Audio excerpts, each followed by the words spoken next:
மின்னலே மின்னலே என் கண்ணிலே நெஞ்சிலே சொல்லடா கண்ணிலே.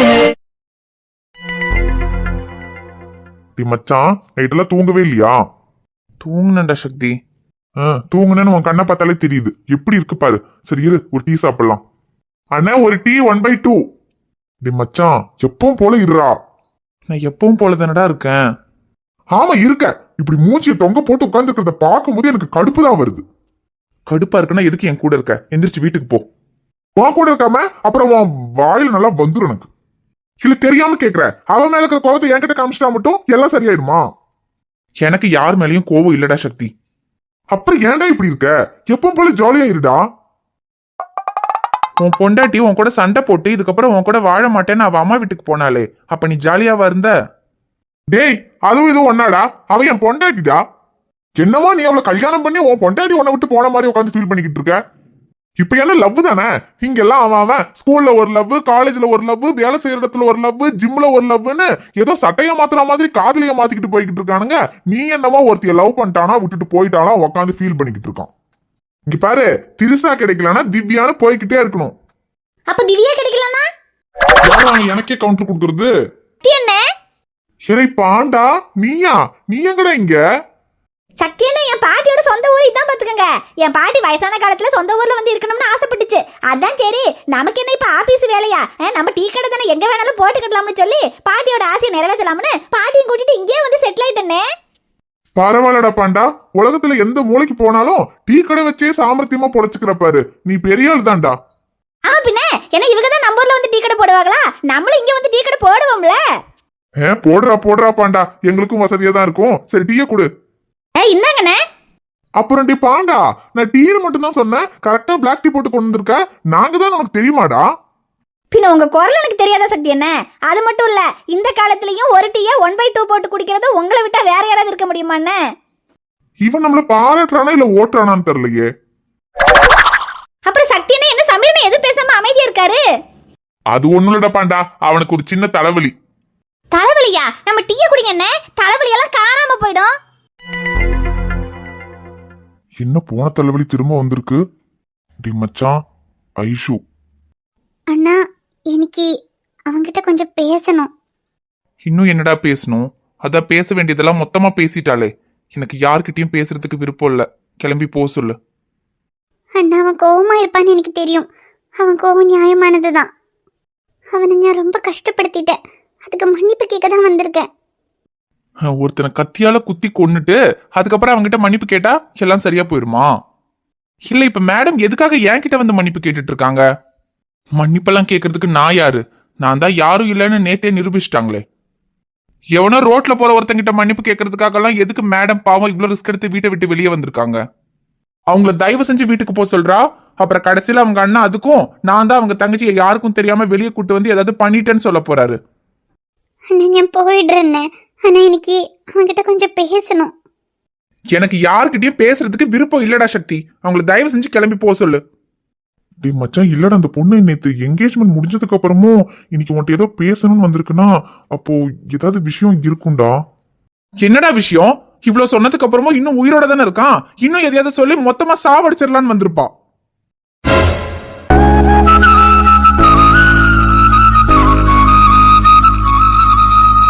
மச்சான் பாவண்டா, அந்த பொண்ணு அழுதுடா. அழட்டுண்டா. அதான் மேடம் அழுதாலும் அவங்க கண்ணீரை துடைக்கிறதுக்கு ஆள் வந்தாச்சே. அப்புறம் என்ன? ஏய் ஏன்டா அந்த பொண்ணு ரொம்ப அழுதுடா? சிஸ்டர், அது அவன் கொஞ்சம் டென்ஷன்ல இருக்கான், அதான் அப்படி எல்லாம் பேசிட்டு இருக்கான். அப்புறம் ஏற்கனவே அவன் மாமா அவன் மேல கோவமா இருக்காரு. இதுல நீங்க வேற அவன்கிட்ட வந்து பேசுறதை யாராவது பாத்துட்டு போய் சொல்லிட்டா அப்புறம் திரும்பவும் அவனுக்கு தான் பிரச்சனையாகும்.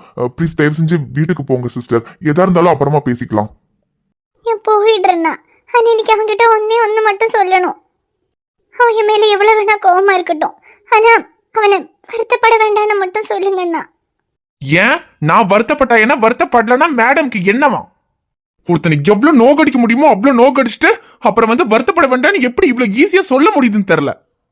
இல்ல இப்ப கூட மேடம் வந்து என்கிட்ட மன்னிப்பு கேக்குறது நான் வருத்தப்படணுங்கிறதுக்காகவா? இல்ல நிச்சயத்தன்னைக்கே பொண்ணு கேட்டு வந்து பிரச்சனை பண்ணிட்டா இனி கல்யாணத்துக்குள்ள வேற ஏதாவது பிரச்சனை பண்ணுவானோங்கிற பயத்திலையா? அப்படியெல்லாம் எந்த பிரச்சனையும் பண்ண மாட்டேன். பயப்படாம போய் கல்யாணம் பண்ணிக்க சொல்லு. நான் உன்னை காதலிக்கலன்னு சொன்னப்ப கூட இல்ல நீ என்னதான் காதலிக்கிற எனக்கு தெரியும்னு என் பின்னாலேயே வந்த.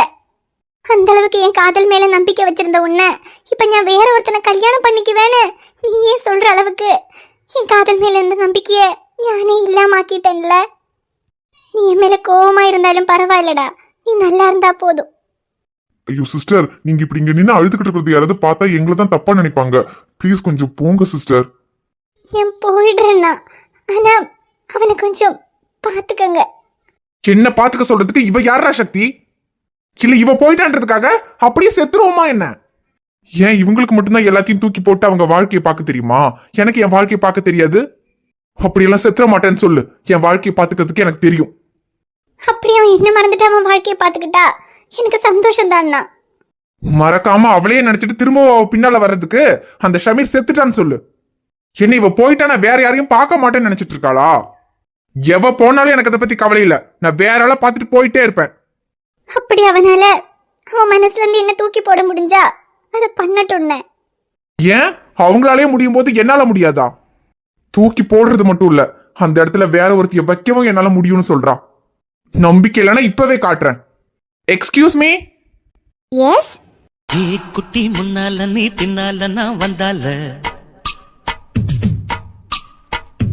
யாரும் இந்த பிள்ளை என்னமோ தெரிஞ்ச மாதிரி கூப்பிடுறான். என் மனசுதான் படங்குது ஒன்னால. டேய் யார் அந்த பிள்ளை என்னமோ தெரிஞ்ச மாதிரி கூப்பிடுற? யாரா இருந்தா என்ன, இப்ப அவளை எப்படி விருப்பத்திறன் மட்டும் பாரு.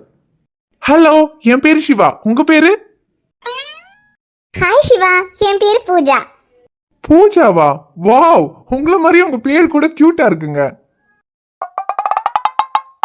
தேங்க்யூ சிவா, நீங்க கூட பார்க்க செம்ம ஸ்மார்ட்டா இருக்கீங்க. தேங்க்யூ. அப்புறம் நாங்க ஊருக்கு புதுசு, அதான் பாக்குறவங்களையெல்லாம் கொஞ்சம் ஃப்ரெண்ட்ஸ் ஆக்கிக்கலாமேன்னு கூப்பிட்டேன். எதுவும் தப்பா நினைச்சுக்காதீங்க. சாச்சா, நான் கூட ஊருக்கு புதுசுதான். நோ ப்ராப்ளம், நம்ம ஃப்ரெண்ட்ஸா இருக்கலாம். என்னடா நடக்குதுங்க? நாங்க யாருன்னே தெரியலன்னா கூட இவ்வளவு தைரியமா பேசுறீங்களே, இந்த தைரியம் எனக்கு ரொம்ப பிடிச்சிருக்கு. I like you Pooja. ஆனா சில பொண்ணுங்க இருக்காங்க, எதுக்கு எடுத்தாலும் பயந்துகிட்டு. அந்த மாதிரி தைரியம் இல்லாத பொண்ணுங்களை எனக்கு சுத்தமா பிடிக்காது. ஆனா உங்களை மாதிரி போல்டா இருக்கிற பொண்ணுங்களை எனக்கு ரொம்ப பிடிக்கும். இனிமே நம்ம ஃப்ரெண்ட்ஸ், ஓகே? ஓகே சிவா. டேய் ஐஷு போயிட்டாடா. அதான்டா எனக்கு வேணும்.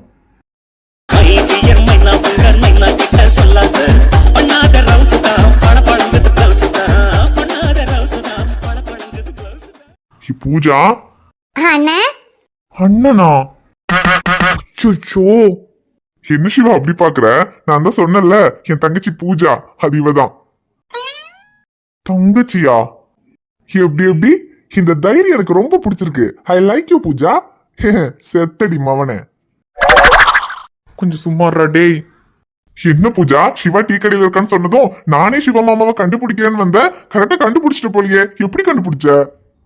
ஐயோ, நான் கண்டுபிடிக்கலண்ணே, அதுக்குள்ள அவரே அவர் பேரு சிவான்னு சொல்லிட்டாரு. அப்படியா? சரி. அப்புறம் சிவா நான் உன்கிட்ட சொன்னல, பூஜாவை அடிக்கடி வீட்டுக்கு வர வேண்டாம்னு சொல்லியிருந்தேன். அதனால கொஞ்ச நாளா அவ வராம இருந்தா.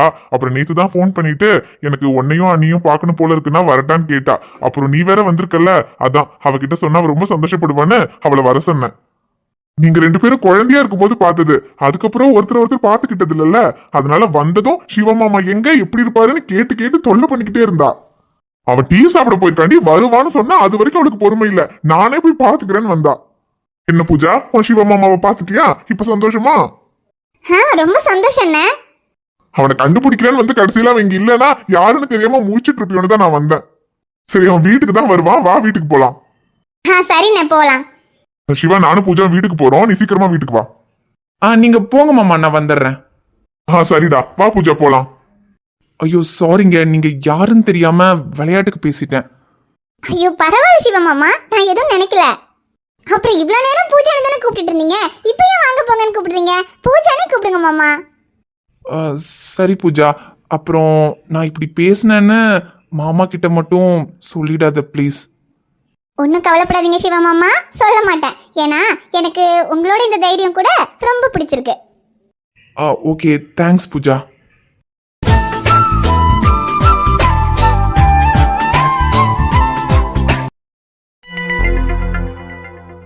ராகேஷ், சொல்லுங்க டாடி. அது வந்துப்பா, இன்னைக்கு நம்ம நிச்சயம் பண்ணிட்டு வந்தோம் இல்லையா, அதை பத்தி உன்கிட்ட கொஞ்சம் பேசணும். என்ன டாடி சொல்லுங்க. அது ஒண்ணும் இல்லப்பா, சந்திரனும் ஜானகியும் நமக்கு ரொம்ப வருஷமா பழக்கம். பக்கத்து பக்கத்து வீட்டுல இருந்தோம். அவங்க குடும்பத்தை பத்தி நமக்கும் தெரியும், நம்ம குடும்பத்தை பத்தி அவங்களுக்கும் தெரியும். அந்த பழக்கத்தினாலதான் அவங்க பொண்ணுக்கும் உனக்கும் கல்யாணம் பண்ணி வைக்கலான்னு அவங்க பேசினப்போ அதுக்கு நான் சம்மதம்னு சொன்னேன். அப்புறம் முத தடவை அந்த பொண்ணை பார்க்கும்போதே அது தடங்கல் ஆயிடுச்சு. அப்புறம் சரி, இது நமக்கு சரிப்பட்டு வரலன்னு நம்ம வேண்டான்னு இருக்கும்போது திரும்ப அவங்களாவே தான் கூப்பிட்டு இந்த கல்யாணத்துக்கு சம்மதம், நீங்க என்ன சொல்றீங்கன்னு கேட்டாங்க. சரி, அவங்களாவே கேட்கும்போது நம்ம எப்படி இல்லைன்னு சொல்றதுன்னு தான் நான் உன்கிட்ட கேட்டேன். உன்கிட்ட கேட்டப்போ நீயும் இந்த கல்யாணத்துக்கு சம்மதம்னு சொல்லிட்ட. அதான் சரின்னு நிச்சயம் பண்ணலான்னு போனோம். ஆனா நிச்சயம் பண்ண போன இடத்துல அங்க என்னெல்லாமோ வேற பிரச்சனையெல்லாம் இருக்கிற மாதிரி தெரியுதுப்பா. என்ன டாடி, அதான் ஆல்ரெடி அவங்க உங்ககிட்ட எல்லாமே சொல்லிட்டாங்களே, அப்புறம் என்ன? அது இல்லப்பா ராகேஷ், அந்த பொண்ணு பின்னாடி ஏதோ ஒரு பையன் சுத்திக்கிட்டு இருக்கான். ஊர்ல பாக்குறவங்க கேக்குறவங்கன்னு 4 பேர் 4 விதமா பேசிடுவாங்க. அதனால எதுக்கு தேவையில்லாத பிரச்சனைங்கிறதுக்காக பொண்ணுக்கு சீக்கிரமா கல்யாணம் பண்றோம்னு சொன்னாங்க. ஆனா நம்ம நிச்சயம் பண்ண போன இடத்துல அந்த பையன் குடும்பத்தோட வந்து பொண்ணு கேக்குறான். அப்புறம் இந்த பொண்ணும் அந்த பையனும் விரும்புறாங்கன்ற மாதிரி எல்லாம் கூட சொல்றாங்களேப்பா. எனக்கு என்னமோ இதுல வேற ஏதாவது பிரச்சனை இருக்குமோன்னு தோணுதுப்பா. இப்ப நமக்கு என்ன பொண்ணு கிடைக்காமையா? உனக்கு பொண்ணு வேணும்னு சொன்னா நீ நானும் போட்டி போட்டுக்கிட்டு பொண்ணு கொடுக்கறதுக்கு 1000 பேர் இருக்காங்க. அதனால இந்த சம்பந்தம் நமக்கு வேணுமா வேண்டாமான்னு ஒரே யோசனையா இருக்குப்பா ராகேஷ். டாடி, நீங்க யோசிச்சதை நான் யோசிச்சிருக்க மாட்டேனா? நான் அந்த பொண்ணுகிட்ட எல்லாம் தெளிவா பேசிட்டேன் டாடி. எந்த பிரச்சனையும் இல்ல, இந்த சம்பந்தத்தை நம்ம பண்ணிக்கலாம். அப்புறம் அது மட்டும் இல்ல, எனக்கு அந்த பொண்ணை ரொம்ப பிடிச்சிருக்கு டாடி. இவ்வளோ நாள் நீங்க என்கிட்ட கல்யாணம் பண்ணிக்கோன்னு கேட்டுட்டே இருந்தீங்க. எவ்வளவோ பொண்ணுங்க போட்டோ எல்லாம் காமிச்சிருக்கீங்க. ஆனா எனக்கு எந்த பொண்ணையுமே பிடிக்கல. அதனாலதான் நான் இவ்வளோ நாள் கல்யாணம் பண்ணாம இருந்தேன். ஆனா ஃபர்ஸ்ட் டைம் அந்த பொண்ணை பார்த்ததுக்கு அப்புறம் தான் எனக்கு கல்யாணம் பண்ணிக்கணும்னு தோணுச்சு. சோ இனிப்ப அங்க என்ன பிரச்சனை இருந்தாலும் எனக்கு அதை பத்தி கவலை இல்லை டாடி. எனக்கு அந்த பொண்ணு தான் வேணும். உனக்கு பிடிச்சிருக்குன்னா சரிதான்ப்பா. ஆனா இருந்தாலும் அந்த பையன் வேற பொண்ணெல்லாம் கேட்க வந்ததும் இனி திரும்பவும் ஏதாவது பிரச்சனை ஆகுமோன்னு. ஆனாலும் எனக்கு அதை பத்தி கவலை இல்லை டாடி. ஏன்னா அந்த பொண்ணு எனக்கு பிடிச்சிருக்கிறதுனால அவளை நான் கல்யாணம் பண்ணிக்கணும்னு நினைச்சது உண்மைதான். ஆனா அவ பின்னால சுத்துறவன் அவன் தான் தெரிஞ்சதுக்கு அப்புறம் இனி என்ன ஆனாலும் சரி அவளை தான் கல்யாணம் பண்ணிக்கணும்னு முடிவே பண்ணிட்டேன்.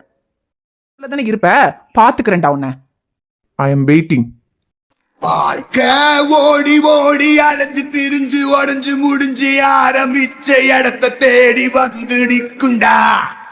எல்லாம் முடிஞ்ச பின்ன எரிய போறோம், புதைய போற சொர்க்க நரகம் போனதுக்கு சாட்சி இல்லடா.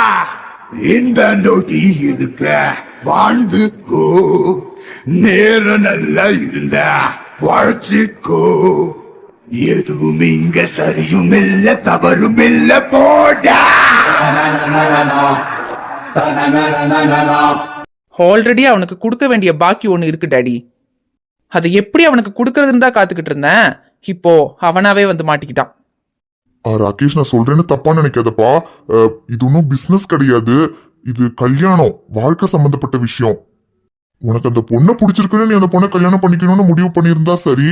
இல்ல அவனை பழி வாங்கணுங்கிறதுக்காக இப்படி ஒரு முடிவை எடுத்திருக்கேன்னா எதுக்கும் கொஞ்சம் யோசிச்சு முடிவு பண்ணுப்பா. டாடி, நான் எல்லாம் நல்லா யோசிச்சிட்டேன் டாடி. எனக்கு அந்த பொண்ணையும் பிடிச்சிருக்கு, அதே சமயத்துல அவனுக்கு கொடுக்க வேண்டியதையும் நான் கொடுக்கணும்.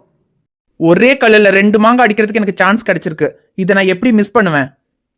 என்ன ஆனாலும் சரி டாடி, அந்த பொண்ணு எனக்கு தான். அப்புறம் அவன் அன்னைக்கு என்கிட்ட எவ்வளவு திமிரா பேசினான். கல்யாணத்துக்கு இன்னும் 1 மாசம் இருக்கு. இந்த 1 மாசத்துல அவன் திமிர நான் அடக்குறேன். அதுக்கப்புறம் அவளை நான் கல்யாணம் பண்றேன். அப்புறம் நீங்க நினைச்ச மாதிரி எந்த பிரச்சனையும் வராது டாடி. ஒன்னும் கவலைப்படாதீங்க. சரிப்பா ராகேஷ், எதா இருந்தாலும் யோசிச்சு முடிவு பண்ணுப்பா. நான் ஆல்ரெடி முடிவு பண்ணிட்டேன் டாடி. இனி யோசிக்கிறதுக்கெல்லாம் எதுவுமே இல்லை. ஆஃப்டர் ஆல் ஒரு மெக்கானிக்கா இருந்துகிட்டு என்கிட்டயே மோதினான்ல, அந்த மெக்கானிக்கு நான் யாருன்னு காட்டுறேன்.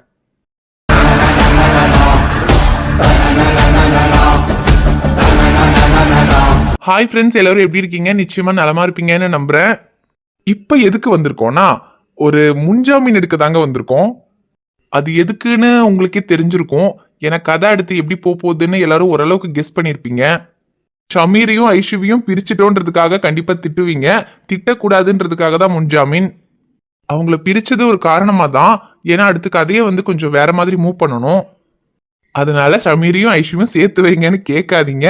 ஏன்னா இப்படி கேட்டு கேட்டுதான் 800 சீக்கிரமாவே சேர்த்து வச்சுட்டேன். இந்த கதையிலையாவது கொஞ்சம் வேற ஃபிகரை பார்க்க விடுங்க. இல்லடா மச்சான், கதையை வேற மாதிரி கொண்டு போக விடுங்கன்னு சொல்ல வந்தேன். இவன் சொன்னாலும் சொல்லாட்டியும் ஷமீரையும் ஐஷுவையும் இப்ப சீக்கிரமாவே சேர்த்து வச்சுட்டேன்னு வச்சுக்கோங்களேன், கதை வந்து அப்புறம் இன்னொரே மாதிரியே ஆயிடுங்க. அப்புறம் உங்களை சேர்த்து வைக்கலனாலும் கதை ஜாலியா தான் போகும். ஏன்னா இப்ப கூட கதை வந்து அழுகிற சீனு, எமோஷனலான சீன் எல்லாம் அதிகமா காமிக்க கூடாதுன்றதுக்காக தான் டக்கு டக்குன்னு சீன்ஸை மூவ் பண்ணி கதை வந்து ஜாலியா காமிக்கிறேன். ஏன்னா எல்லாரோட லைஃப்லயுமே வேலை, டென்ஷன், ப்ரெஷர்னு எல்லாமே இருக்கும். அதுக்கிடையில இந்த வீடியோ பார்க்குற கொஞ்ச நேரம் தான் ஜாலியா சிரிக்கலான்னு வருவீங்க. அந்த நேரத்துலயும் நான் உட்காந்து அழுது உங்களை டென்ஷன் பண்ண விரும்பல. பாக்குறது 10 நிமிஷமா இருந்தாலும் அந்த 10 நிமிஷம் நீங்க எல்லாரும் சிரிச்சுட்டு போகணும் தான் நான் நினைப்பேன். அதனால ஷமீரையும் ஐஷுவையும் கொஞ்சம் மெதுவா சேர்த்து வச்சுக்கலாம். அதுக்கு முன்னாடி சேர்த்து வச்சா இன்ட்ரெஸ்டிங்கா இருக்காதுங்க. யாருக்கு இன்ட்ரெஸ்டிங்கா இருக்காது? டேய், அப்படின்னு நான் கேட்கலடா, ஆடியன்ஸ் கேட்பாங்க. ஏன்னா இதை நீ பூஜை வர்றதுக்கு முன்னாடி சொல்லியிருந்திருக்கணும். பூஜை வந்ததுக்கு அப்புறம் சொல்ற பத்தியா? நேத்து வரைக்கும் ஐஷுவை மறக்க முடியலன்னு சொல்லிட்டு இப்ப சேர்த்து வச்சா உனக்கு இன்ட்ரெஸ்டிங்கா இருக்காதா? இருடி மாட்டி விடுறேன். எனக்கு எதிரி வெளியே இல்லைங்க, கூடையே தான் வச்சிருக்கேன். டேய், நான்லாம் என்னடா எதிரி? அதான் ஆல்ரெடி காப்பித்தூள் மண்டையை வந்துட்டான், இனி அடுத்த ஒரு சுண்ணாம்பு மண்டையை வரப்போறான். ஆனா இன்னொரு ஏதாவது ஒரு வில்லன், இந்த கதையில 2 வில்லன். நீ எப்படி சமாளிக்க போறியோ தெரியலையடா மச்சான். நான் ஏன் சமாளிக்க போறேன்? அதுக்கு தான் நீ இருக்கியே. நானா? எனக்கு புரியல. ஆனா ஆடியன்ஸ்க்கு புரிஞ்சிருக்கும். ஓகே ஃப்ரெண்ட்ஸ், இதை சொல்றதுக்கு மட்டும் வரல. மண்டே நம்ம சக்தியோட மச்சானுக்கு கல்யாணம் இருக்கு, அதனால ஊர்ல இருக்கோம், கொஞ்சம் பிஸியா இருக்கும். ஆமாங்க, உங்களுக்கே தெரியும் என் ஃபேமிலி இவன் ஃபேமிலி வேற வேற இல்ல. ஏதாவது ஒரு விசேஷம்னா எல்லாருமே ஒன்னாதான் இருப்போம். அதனால சிஸ்டருக்கு வீடியோ எடுக்க கொஞ்சம் டைம் கிடைக்க மாட்டேங்குது. மண்டே கல்யாணம் முடிஞ்சு டியூஸ்டே கோயம்புத்தூர் வந்துருவோம். அதுக்கப்புறம் வீடியோ ரெகுலரா வரும். அதுக்கிடையில எடுத்தா போடுறேன், இல்லைன்னா கொஞ்சம் அட்ஜஸ்ட் பண்ணிக்கங்க. ஓகே ஃப்ரெண்ட்ஸ், இந்த வீடியோ பிடிச்சிருந்தா மறக்காம வீடியோவுக்கு லைக் பண்ணுங்க, கமெண்ட் பண்ணுங்க. சேனலை சப்ஸ்கிரைப் பண்ணாம பார்த்துக்கிட்டு இருந்தீங்கன்னா சப்ஸ்கிரைப் பண்ணிட்டு பாருங்க. நாங்க உங்களை பார்க்க நாளைக்கு வருவோமான்னு தெரியல, அடுத்த எபிசோட்ல வரோம். Okay, bye friends.